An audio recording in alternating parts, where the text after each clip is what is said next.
In this video, we're going to talk about how individual sugar units, which we call monosaccharides, are able to react with each other to make either disaccharides, which are two individual sugar units coming together to make a new sugar, or even larger into polysaccharides. And these are long chains of sugars. Most of our attention in this video will be focused on the conversion of monosaccharides to disaccharides, because that will help us understand how this process happens. The conversion of the mono and disaccharides into polysaccharides is very similar in the chemistry that happens. Okay, so let's first introduce two very common disaccharides. So lactose, which you probably recognize as the sugar that we have in milk. Okay, so lactose is made through the combination of a galactose sugar unit and a glucose sugar unit. And when these two bond together, they form lactose. Okay, another really common example, and in fact the most common disaccharide in all of biology, and one that's incredibly important to us, is sucrose. Okay, so sucrose is when a glucose molecule adds together with a fructose, and when these combine together, we make sucrose. Okay, so we're going to think about how this chemistry happens first with lactose and then apply that to fructose. Okay, so it's important to understand that you can't combine together galactose and glucose just in any manner to make lactose. The linkage between the two sugar units is very, very specific. Okay, and we call these links glycosidic bonds. All right, so once I draw the sugar out, I will highlight the glycosidic bond. Okay, so let's start off by first figuring out what galactose is. So galactose is a sugar that's really, really similar to glucose. The only big difference is that at carbon number 4, the alcohol group is pointing left in galactose, where it's pointing right in glucose. Okay, so when we combine these together, we first need to put them into their pyranose or their cyclic form. So let's draw these two sugars in their cyclic form. Okay, so I went ahead and translated the linear structure into our cyclical form. Both sugars are pyranoses. The only very clear difference we see is the orientation of the alcohol group at carbon number 4. You'll also notice that I created the beta configuration of galactopyranose and the alpha configuration of glucopyranose. And the reason for that is in the structure of lactose, these are the configurations that we have to have. Okay? The other thing that you need to know is that they are linked together through a 1-4 glycosidic bond. And what this means is that carbon number 1 on galactose is linked together with carbon number 4 on glucose. And they're linked together by a glycosidic bond. And when this linkage forms, we end up connecting carbon number 1 on our galactopyranose with carbon number 4 on our glucopyranose. And it happens through a condensation reaction. And you'll recall that in condensation reactions, we lose water. So we're going to go ahead and select the alcohol group on carbon number 1 of galactose and the hydrogen on carbon number 4 in our glucopyranose. Okay, these come together and they make water. The remaining oxygen here, so this oxygen ends up covalently bonded to the carbon in galactose.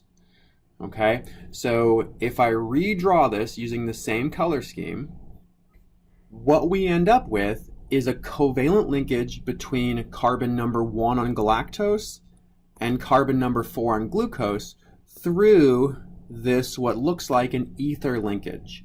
And this linkage that I've just highlighted is our glycosidic bond. Okay, so it's a carbon number 1 on galactose, then the oxygen, followed by carbon number 4 on glucose. That's our glycosidic bond. This is the bond that holds together these two sugar units to make lactose. And the way that we would name this would imply everything that we need to know to redraw this. Okay, so we name information about galactose. It's a beta configuration around the anomeric carbon of D-galactopyranose. It is linked together by a glycosidic bond between carbon number 1 on galactopyranose and carbon number 4 on our alpha D-glucopyranose. This tells us what we need to know about glucose, whereas this tells us what we need to know about galactose, and this is our glycosidic bond. Okay, let's try this with one more sugar, our sucrose. Okay, so sucrose is a combination of glucopyranose and fructopyranose, both in the beta configuration. They're linked together by a glycosidic bond between carbon number 1 on glucose and carbon number 2 on fructose. So let's go ahead and draw out these two monosaccharides in the cyclic form so that we can figure out how we can link them together. So what we're looking at here is the cyclic form of the two sugars, which we've seen how to draw in the past. And I went ahead and placed the carbon numbers on the carbons as well. And based on what we're told, we need to make a glycosidic linkage between carbon number 1 on our glucose and carbon number 2 on our fructose. So in this case, it's not quite as simple because we don't have the two carbons oriented towards each other, which means that we need to redraw our fructose with our anomeric carbon, number 2, pointed to the left. Okay? And the trick to doing this is recognizing that when you flip the sugar and put your anomeric carbon on the left, you change the orientation of every other carbon exactly by 180 degrees. So in this new form of our fructopyranose that I drew the anomeric carbon on the left. And as I mentioned, when we do that, we invert the orientation of everything. You'll see here on carbon number 2, the alcohol started pointing up, and now it's pointing down. On carbon number 3, the alcohol was up, now it's down. On carbon number 4, the alcohol was up, now it's down. And on carbon 5, the CH2OH started up, and now it's down. Okay, but the good news is we now have our fructose drawn in a way where we can clearly link together carbon number 2 on fructose and carbon number 1 on our glucose through a glycosidic bond. So we're going to take the alcohol group and the hydrogen to make water, and then the resulting glycosidic bond will form between this oxygen and carbon number 1 on glucose. And when we redraw this, we now see the glycosidic bond that's formed between carbon number 1 on our glucose and carbon number 2 on our fructose. Notice that the orientation of the glycosidic bond is consistent with the orientation around the anomeric carbon for our glucose and our fructose. We said our glucose was beta, and we still have this bond pointing up, and our fructose was also beta, which in this orientation, the OH was pointing down, and it's still pointing down here. So this is sucrose, the most common disaccharide, and it's actually the disaccharide that we have in table sugar. The very last thing that I want to touch on in this video is talking about sugar polysaccharides. Okay, so that's nothing more than lots and lots of individual sugar units linking together through glycosidic bonds. So, for example, we still have many options on this glucose to form more glycosidic bonds. If, for example, we wanted to make a glycosidic bond with another sugar on carbon number 4, we have this alcohol group that's available to do so.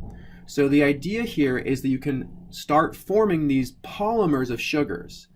And it's this polymerization of sugars that gives us things like starch and things like cellulose. So starch is the form of sugar that gets stored in plants.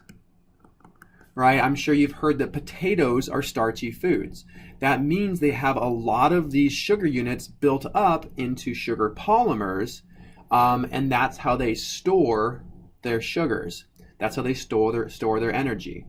Plants use a very similar thing to create cellulose, which is the outside of the cells in a protective layer. So these are also polymers of glucose that create a very sturdy barrier that prevents things from getting into and out of the cell.